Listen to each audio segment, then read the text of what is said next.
ناظرین، شان نزول اس قصے کی یہ ہے کہ 10-12 برس کا ذکر ہے۔ میرے ایک دوست منشی احمد حسن صاحب اطراف دہلی کے رہنے والے بطریق سیر و سیاحت لکھنؤ تشریف لائے تھے۔ انہوں نے چوک میں سید حسین کے پھاٹک کے پاس ایک کمرہ کرائے پر لیا تھا۔ یہاں اکثر احباب سر شام آ بیٹھتے تھے۔ بہت ہی لطف کی صحبت ہوتی تھی۔ منشی صاحب کا شعر فہمی اعلیٰ درجے کا تھا۔ خود بھی کبھی کبھی کچھ کہہ لیتے تھے اور اچھا کہتے تھے، لیکن زیادہ تر ان کو سننے کا شوق تھا، اس لیے اکثر شعر و سخن کا چرچا رہتا تھا۔ اسی کمرے کے برابر ایک اور کمرہ تھا، اس میں ایک طوائف رہتی تھی۔ بود و باش کا طریقہ اور رنڈیوں سے بالکل علیحدہ تھا۔ نہ کبھی کسی نے کمرے پر سر راہ بیٹھے دیکھا، نہ وہاں کسی کی آمد و رفت تھی۔ دروازوں میں دن رات پردے پڑے رہتے تھے۔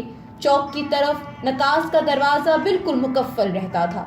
گلی کی جانب ایک دروازہ تھا، اسی سے نوکر چاکر آتے جاتے تھے۔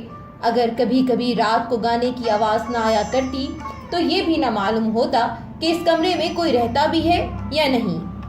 جس کمرے میں ہم لوگوں کی نشست تھی، اس میں ایک چھوٹی سی کھڑکی لگی تھی، مگر اس میں کپڑا پڑا ہوتا تھا۔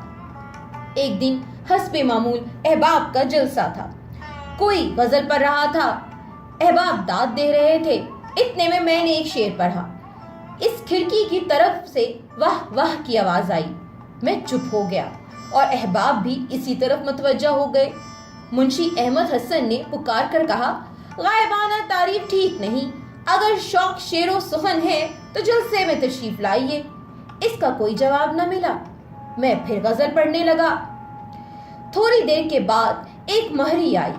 اس نے پہلے سب کو سلام کیا، پھر یہ کہا، مرزا رسوا کون صاحب ہیں؟ احباب نے مجھے بتا دیا۔ مہری نے کہا، بیوی نے ذرا آپ کو بلایا ہے۔ میں نے کہا، کون بیوی؟ مہری نے کہا، بیوی نے کہہ دیا ہے کہ نام نہ بتانا، آگے جو آپ کا حکم ہو۔ مجھے مہری کے ساتھ جانے میں تامل ہوا۔ احباب مجھ سے مذاق کرنے لگے، ہاں صاحب جاتے کیوں نہیں، کبھی کی صاحب سلامت ہے، جبھی تو اس طرح بلا بھیجا۔ میں دل میں غور کر رہا تھا، کون صاحب ایسی بے تکلف ہیں؟ ادھر مہری نے کہا، حضور بیوی کو اچھی طرح جانتے ہیں، جبھی تو بلا بھیجا۔ آخر جانا ہی پڑا۔ جا کے جو دیکھا معلوم ہوا، آہا، امراؤ جان صاحبہ تشریف رکھتی ہیں۔